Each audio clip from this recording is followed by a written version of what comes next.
In the days when Amraphel ruled Shinar, Arioch reigned over Ellasar, Chedorlaomer commanded Elam, and Tidal led many nations. A tremendous conflict unfolded.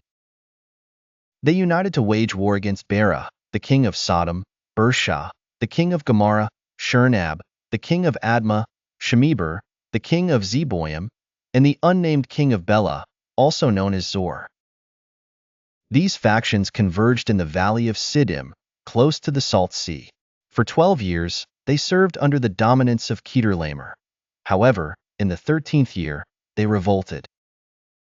In the next year, Chedorlaomer and his allied kings launched a ferocious campaign, defeating various tribes, including the Rephaims, the Zuzims, the Emims, and the Horites, stretching their conquest to El-paran by the wilderness. They returned to wreak havoc in En-mishpat, obliterating the territories of the Amalekites and the Amorites residing in Hazezon-tamar. The kings of Sodom, Gomorrah, Admah, Zeboiim, and Bela decided to face them in Siddim. The terrain of Siddim was riddled with slime pits, causing the forces of Sodom and Gomorrah to flee and fall, with survivors seeking refuge in the mountains.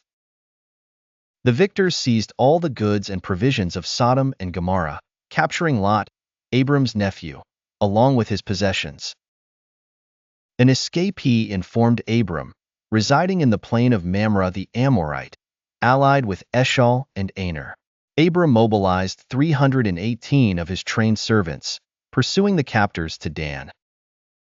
Strategically dividing his men by night, he launched a successful attack, chasing them to Hobah near Damascus.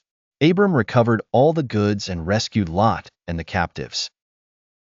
Upon his return, the king of Sodom met him in the king's dale at the valley of Shaveh. Melchizedek, the king of Salem and a priest of the Most High God, greeted Abram with bread, wine, and blessings. He acknowledged the deliverance of Abram's enemies into his hands and blessed God, the possessor of heaven and earth. In gratitude, Abram offered him tithes of all. As the king of Sodom offered Abram the recovered persons and goods, Abram declared his unwavering vow to God not to take anything for himself, except for what his men had eaten and the share for his allies, Aner, Eshcol, and Mamre.